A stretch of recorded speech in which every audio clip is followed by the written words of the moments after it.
it's Kim again. I wanted to show you my test batch now that I've poured them into the log mold. The impression mats are in there on the sides, and this first compartment here has the Vanilla Bean Noel, and I kept a small portion out, and I didn't scent it with the fragrance oil because I wanted it to stay light, because I know that this is going to turn dark brown because it's a vanilla scent. And then I topped it with some 14 karat gold mica.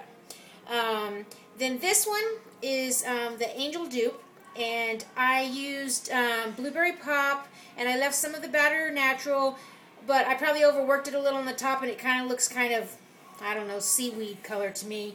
And then I used silver mica on the top to make it shiny, and that is the Angel Dupe. I love that scent. I don't care what it looks like. Then this one, I'll get back to this one.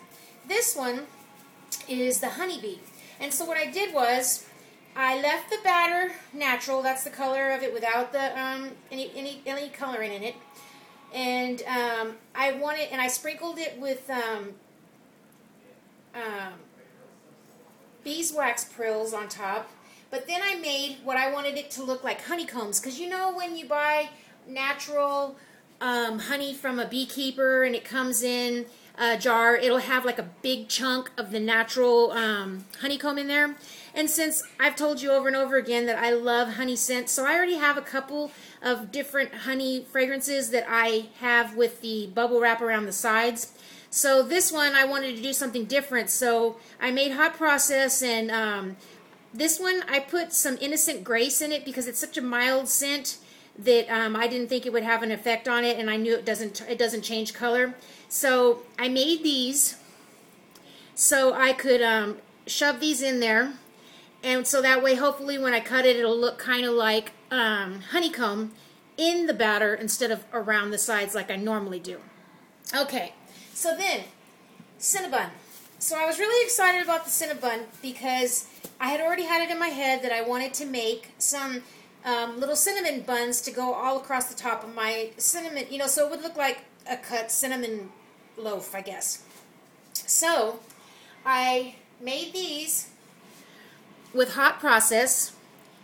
I just rolled them out like I would a normal cinnamon roll. After I made the, I made the hot process, put it on a Silpat sheet and smeared it out, and then I just took some cocoa powder and some gold mica and mixed it together, and I put it on the top like as if it was the cinnamon, and then I rolled it up, and then I made a drizzle to go over the top of it. And so anyway, that's how I made those. So I made those to go in here, and I was all excited to put them in there. But the reason why this container, that's the natural color of the batter. That's from, that's going to probably turn really dark. That's from the, I don't have any colorant in it. But when I was mixing it, I had left my stick blender in the pitcher thing. I use these types of pitchers right here. And I had left it standing in there, and the thing tipped over on my counter. So some of it spilt out. So that is why I have a smaller batch right there of the cinnamon buns. Or Cinnabon fragrance oil. So I think it'll still, you know, be neat. It's just going to be a lower little bar. These are just test samples anyway, just to see how they work and everything. And they worked great. None of them seized on me. I had plenty of playtime to work with them. I just used a real basic recipe. It wasn't anything fancy.